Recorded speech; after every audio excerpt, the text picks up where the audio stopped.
Et on repart en France pour suivre les réquisitions au procès de Marine Le Pen, procès en appel, et on le commente avec vous, on les commente avec vous, ces réquisitions. Jean Garrigue, merci d'être sur France 24. Vous êtes historien, président de la Commission internationale d'histoire des assemblées. Ah, on vous voit à l'image. Votre dernier ouvrage, Les avocats de la République, ceux qui l'ont construite, ceux qui la défendent. Je reprends les termes de l'avocat général. Nous allons demander, dit-il, de confirmer très largement la responsabilité pénale reconnue de première instance et des peines d'inéligibilité seront bien entendu requises. Voilà, tout cela n'augure rien de bon pour la dirigeante frontiste, visiblement. Oui, on a cru savoir qu'elle était plutôt pessimiste quant à l'avenir de ce procès. Je rappelle quand même que le verdict ne sera rendu que dans 3 mois. Enfin, on a beaucoup de temps encore pour spéculer. Mais les réquisitions, là aussi, étaient attendues parce que il n'y avait pas de raison, finalement, d'infirmer ce qui avait été jugé au départ. Euh, le Rassemblement national a admis l'erreur, a admis la faute, même si elles les ont présentées comme des erreurs, j'allais dire, d'étourderie. On sait que ce qui a été, je dirais, conclu par les juges au premier procès, c'est-à-dire un détournement de fonds publics, est aujourd'hui avéré. Les preuves sont nombreuses. Donc évidemment, il n'est pas du tout sûr que le jugement final infirme le premier jugement, y compris sur la durée de l'inéligibilité, parce que cette durée, elle s'est appliquée déjà dans d'autres cas. Et donc, ça serait quand même assez compliqué d'y revenir.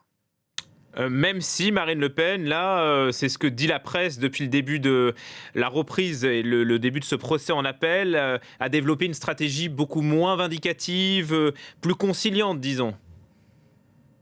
C'est vrai, et c'est sans doute je dirais, la seule raison qui pourrait conduire les magistrats du procès en appel à justement réduire un tout petit peu la durée éventuelle de l'inéligibilité, mais il faudrait que ça soit réduit à moins de 2 ans.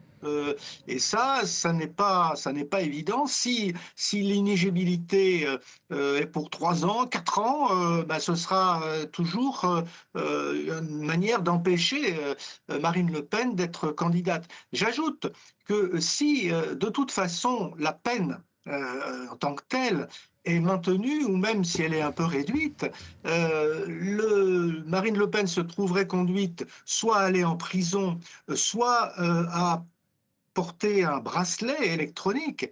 Et faire campagne avec un bracelet électronique, ça serait quand même quelque chose de compliqué.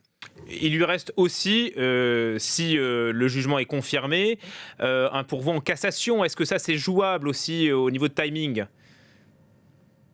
Ça me paraîtrait injouable. Hmm. Le timing du pourvoi en cassation, avec la perspective, n'oublions pas que là, nous sommes maintenant à une quinzaine de mois de l'élection présidentielle. Le timing est trop court. Et puis, il y a un deuxième élément qui est quand même très, très important, c'est qu'on voit que Jordan Bardella est en train véritablement de se préparer à être le candidat de substitution à Marine Le Pen. Et c'est elle qui l'a fait monter sur l'estrade, Jordan Bardella, Jean Garrigue.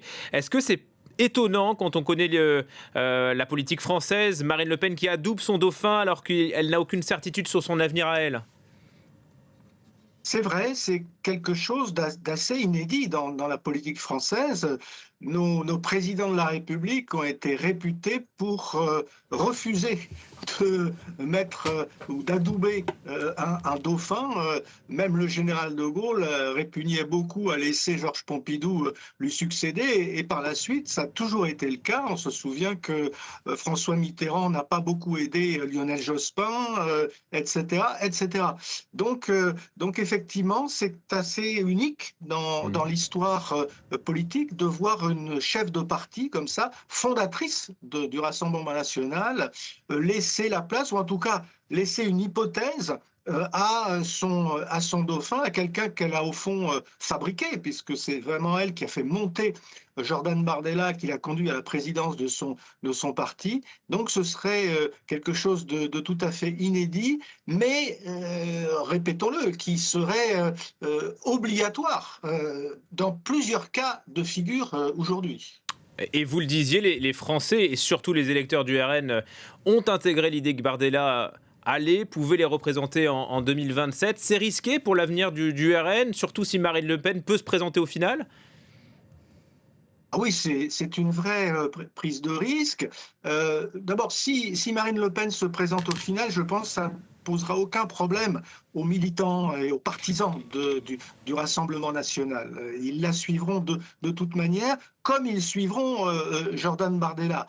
En revanche, il est évident que l'incertitude, tout ce qui sera dit jusqu'au moment du verdict, tout ça affaiblit le Rassemblement national. C'est une incertitude qui est très mauvaise pour une pré-campagne électorale.